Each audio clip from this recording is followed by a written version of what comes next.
오늘 우리에게 주시는 하나님 말씀입니다. 신약 성경 누가복음 19장 11절에서 27절까지 말씀. 본문 말씀을 읽을 때 오늘 우리에게 말씀하시는 주의 음성을 들으시기 바랍니다. 그들이 이 말씀을 듣고 있을 때에 비유를 더하여 말씀하시니 이는 자기가 예루살렘에 가까이 오셨고 그들은 하나님의 나라가 당장에 나타날 줄로 생각함이더라. 이르시되 어떤 귀인이 왕위를 받아 가지고 오려고 먼 나라로 갈 때에 그 종려를 불러 은화 10머나를 주며 이르되 내가 돌아올 때까지 장사하라 하니라. 그런데 그 백성이 그를 미워하여 사자를 뒤로 보내어 이르되 우리는 이 사람이 우리의 왕됨을 원하지 아니하나이다 하였더라. 귀인이 왕위를 받아 가지고 돌아와서 은화를 준 종들이 각각 어떻게 장사하였는지를 알고자 하여 그들을 부르니 그 첫째가 나와 이르되 주인이여 당신의 한 머나로 10머나를 남겼나이다. 주인이 이르되 잘하였다 착한 종이여 내가 지극히 작은 것에 충성하였으니 10고을 권세를 차지하라 하고 그 둘째가 와서 이르되 주인이여 당신의 한 머나로 5머나를 만들었나이다. 주인이 그에게도 이르되 너도 5고을을 차지하라 하고 또 한 사람이 와서 이르되 주인이여 보소서 당신의 한 머나가 여기 있나이다. 내가 수군으로 쌓아두었었나이다. 이는 당신이 엄한 사람인 것을 내가 무서워함이라. 당신은 두지 않은 것을 취하고 심지 않은 것을 거두나이다. 주인이 이르되 악한 종아 내가 내 말로 너를 심판하노니 너는 내가 두지 않은 것을 취하고 심지 않은 것을 거두는 엄한 사람인 줄로 알았느냐. 그러면 어찌하여 내 돈을 은행에 맡기지 아니하였느냐. 그리하였으면 내가 와서 그 이자와 함께 그 돈을 찾았으리라 하고 곁에 서는 자들에게 이르되 그 한 머나를 빼앗아 10머나 있는 자에게 주라 하니 그들이 이르되 주여 그에게 이미 10머나가 있나이다. 주인이 이르되 내가 너희에게 말하노니 무릇 있는 자는 받겠고 없는 자는 그 있는 것도 빼앗기리라. 그리고 내가 왕됨을 원하지 아니하던 저 원수들을 이리로 끌어다가 내 앞에서 죽이라 하였느니라. 아멘.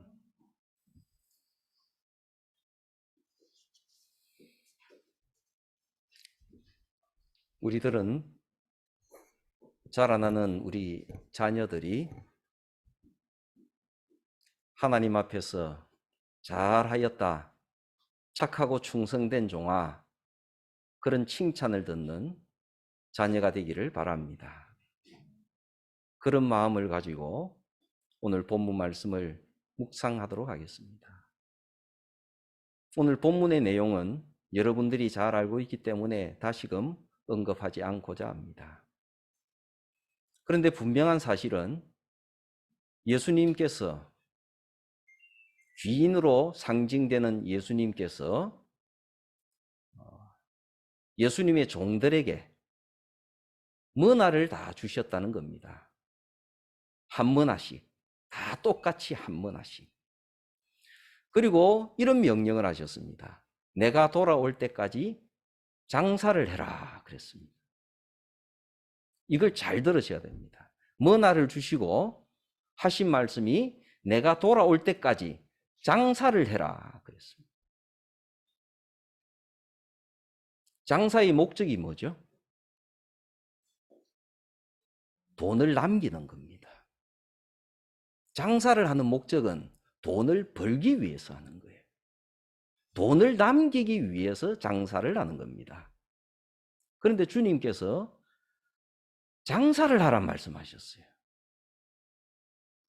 그리고 오랜 시간이 지났습니다. 그리고 드디어 주님께서 돌아오셨습니다. 그리고는 종들을 다 불러 모아가지고 그동안 어떻게 장사를 했는지 내 머나를 가지고 어떻게 남겼는지 한번 보자 그러셨어요.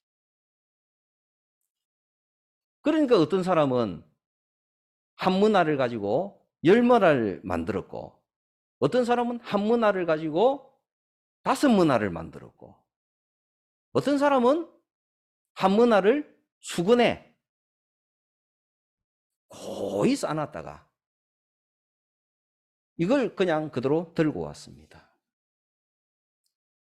예수님이 준 그대로 우리가 볼 때는 그렇게 나쁜 사람 아니에요. 이 돈을 없앤 것도 아니고, 이 돈을 자기 마음대로 쓴 것도 아니고, 이걸 그대로 수건에다가 거의 싸놨다니까요. 이렇게 딱 싸놨다가 수십 년이 지나고 난 뒤에, 아니면 시간이 얼마나 됐는지 몰라요. 요걸 그냥 그대로 가지고 갔다니까요. 그런데 주님은 남긴 사람에게는 큰 칭찬을 하시고, 우리가 볼 때는 별로 이렇게 나쁜 사람 같지 않은데 이 수건에 이렇게 싸가지고 온 사람은 많이 야단을 치셨어요. 그리고 저거 뺏으라 그랬어요. 저거 뺏어가지고 제일 많이 있는 사람에게 주라. 그렇게 말씀하시는 것이 본문에 나오는 이야기입니다.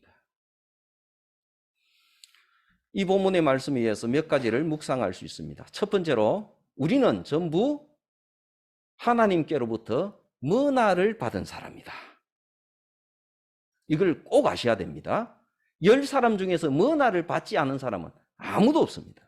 그러니까 우리는 머나를 받은 사람이다. 없다고 생각하시면 안 됩니다. 나는 하나님께 받은 것이 아무것도 없다고 생각하시면 절대로 안 됩니다. 나는 머나를 받은 사람이다. 그러면 그냥 상식적으로 머나가 뭐냐 하게 되면 머나는 돈입니다.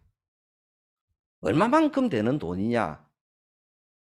숙련된 노동자가, 아주 기술이 좋은 사람이 하루 일을 하게 되면 1데나리온을 법니다. 1머나는 100데나리온입니다. 그럼 만약에 숙련된 노동자의 하루 일당이 10만 원이라 치게 되면 1000만 원이에요. 만약에 하루 버는 것이 20만 원이다 생각하면 2천만 원이 되는 것이죠. 어떻게 보면 굉장히 많은 돈이고 어떻게 보면 엄청나게 많은 돈은 아닙니다. 이거를 다 준 거예요. 전부 받았어요. 그리고는 그 다음 주인의 명령이 굉장히 종들이 귀를 기울여야 됩니다. 장사하라 그랬어요. 장사하라. 이게 예수님의 말씀이에요.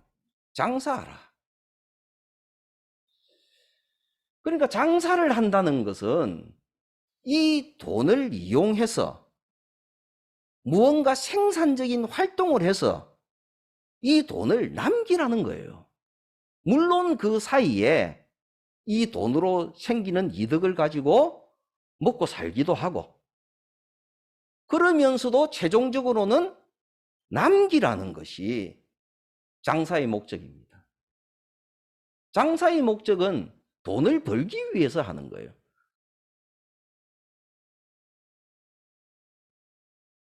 그래서 종들은 그때부터 고민을 시작했을 것입니다.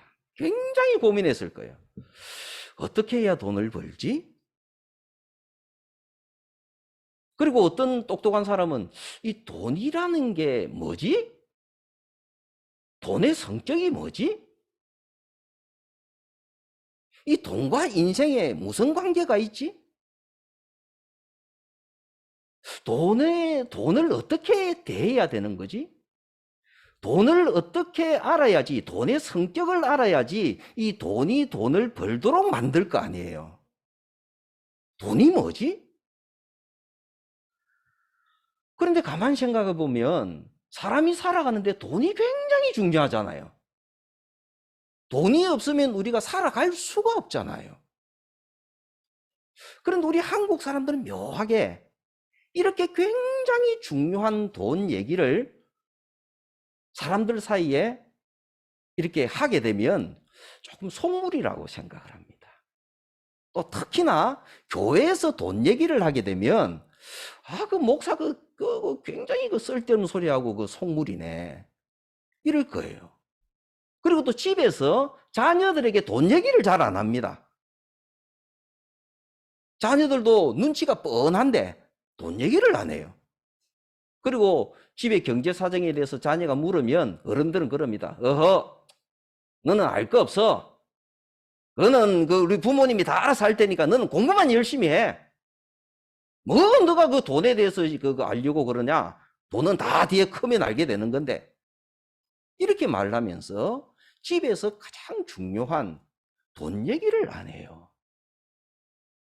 그러니까 자녀들은 어려서부터 돈이 뭔지, 돈을 쓰는 것만 배우지, 돈이 뭔지, 그리고 이 돈을 어떻게 벌어야지 돈을 벌 수 있는지, 그리고 이 돈을 버는 방법은 어떤 방법이 되어야 되는지. 그리스도인이 나쁜 방법으로 돈 벌면 안 되잖아요.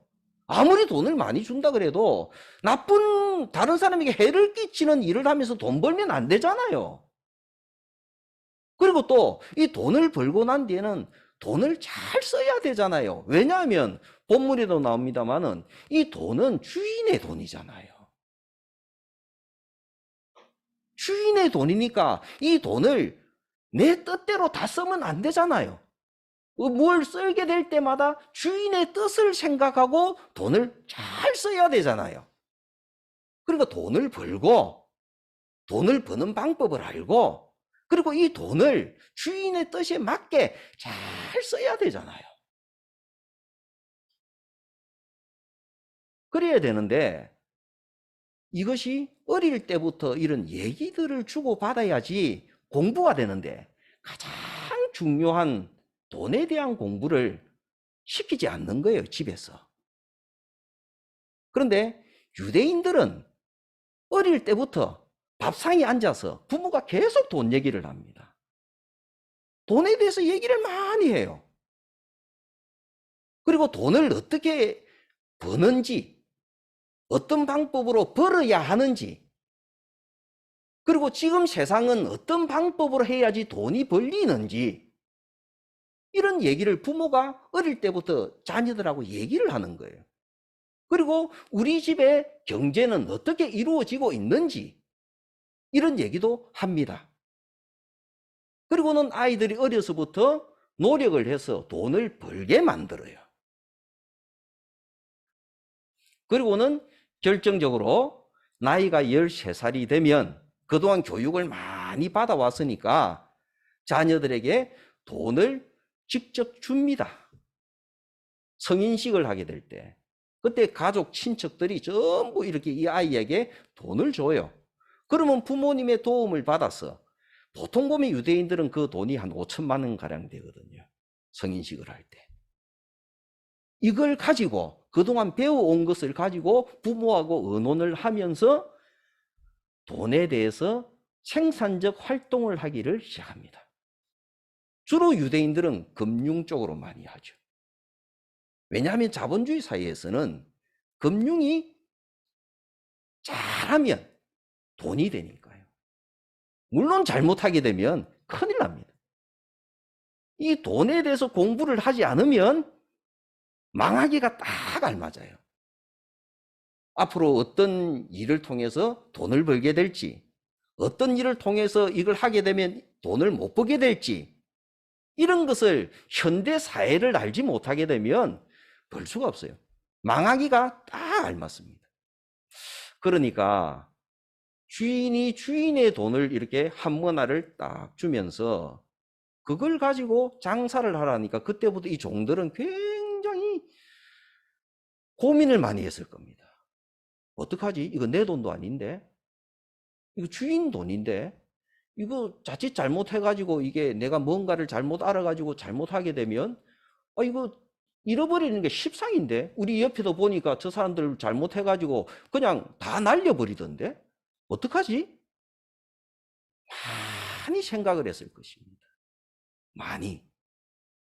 그리고는 이 종들은 드디어 각자 행동을 하기를 시작했습니다. 그리고 그 결과가 나옵니다. 어떤 사람은 10배를 남겼어요. 이 사람은 아주 지혜로운 사람이죠. 시대를 알고 돈의 성격을 알고 내가 어디에다가 어떻게 사용을 해야지 되는가를 연구를 많이 한 사람이에요. 그리고는 아주 정당한 방법으로 거기에 투자를 했습니다. 그래서 이 사람은 10배를 남겼어요. 그리고 두 번째 사람은 5배를 남겼어요.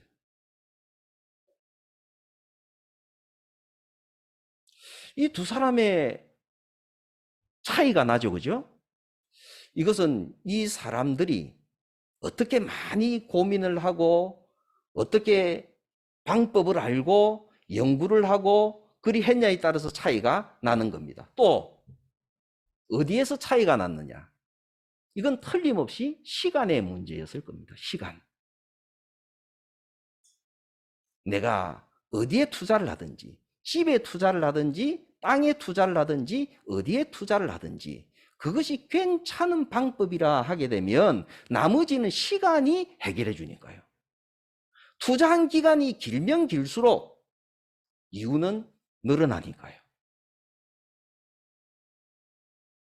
그래서 아마 10머나를 거둔 사람은 지혜로운 방법으로 5머나 거둔 사람보다도 일찍 시작했을 것이다. 이래 보는 거죠. 그런데 1머나를 가지고 있는 사람은 어떻습니까? 이 사람은 어떻게 보게 되면 돈에 대해서 욕심이 없는 사람이다. 또는 관심이 없는 사람이다. 돈 보기를 돌보듯이 한 사람이다. 뭐 이렇게 생각할 수도 있을 거예요. 왜냐하면 이걸 가지고 이게 주님의 것이잖아요. 이걸 가지고 자기가 이렇게 마음대로 쓴 거 아니에요. 절대 아니에요. 그리고 또 그런 점도 있어요. 자기가 또 뭘 또 잘 모르니까 이걸 또 내가 잘못했다가 없어져 버리면 어떡할까? 이 걱정도 나고. 그래서 그냥 수건에다가 싸놓은 거예요. 예를 들면 우리가 아이들이 용돈을 받으면 그 용돈을 그냥 서랍 속에다가 이렇게 다 몇 년 용돈을 서랍 속에다 차곡차곡 모으는 그거하고 똑같은 거예요. 넣어놨어요. 없어지지는 않았는데 수건에 싸놓은 거예요. 그러면 우리가 생각할 때 이 사람 괜찮잖아. 나쁜 짓 한 것도 아니고 낭비한 것도 아니고 괜찮잖아. 할 수 있는데 뜻밖의 주인은 야단을 치는 거예요. 왜? 너 왜 그렇게 생각이 없냐?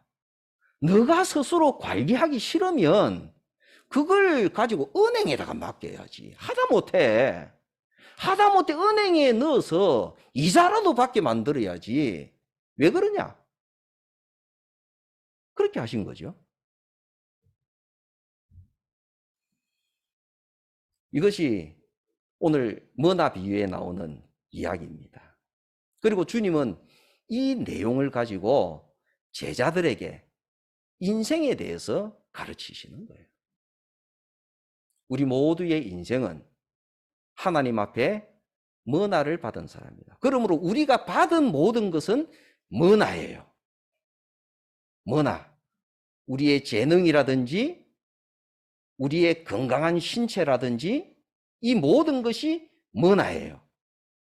그 중에서 잊지 말아야 될 것은 우리가 살아가면서 받게 되는 돈이 머나예요. 여러분들은 그 돈을 누가 주신다고 생각합니까? 우리 그리스도인들은 내가 쓰게 되는 모든 돈은 하나님께서 나에게 주신 것이라고 믿는 사람들이에요.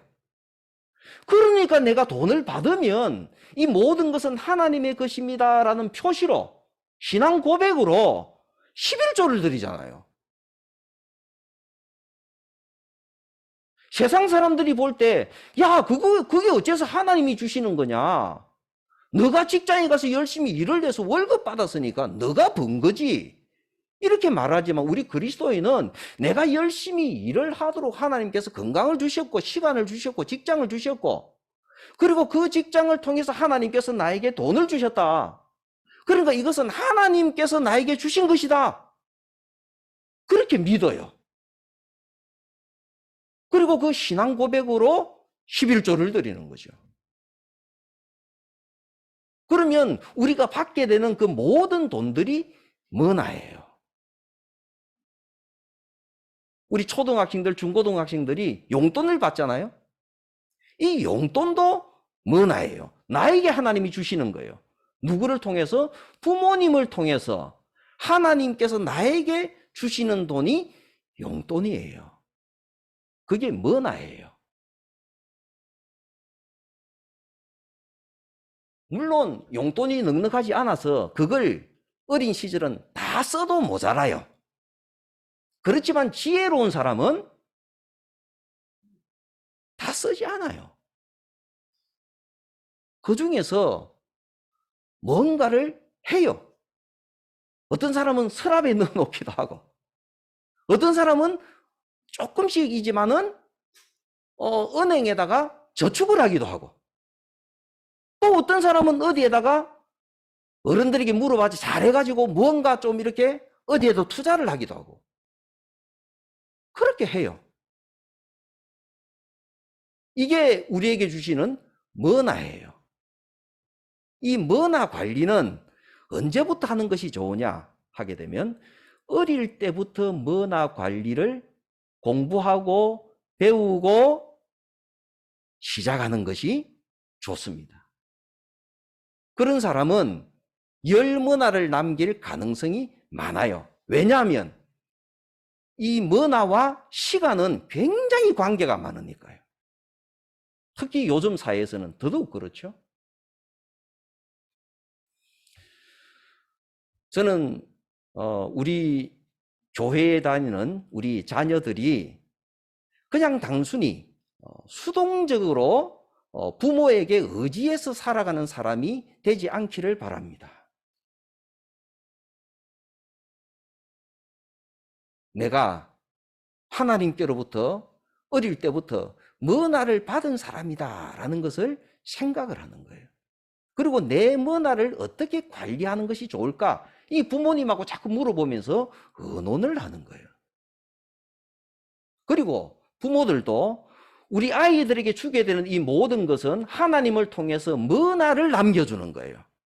머나를 넘겨주는 거예요, 아이들에게.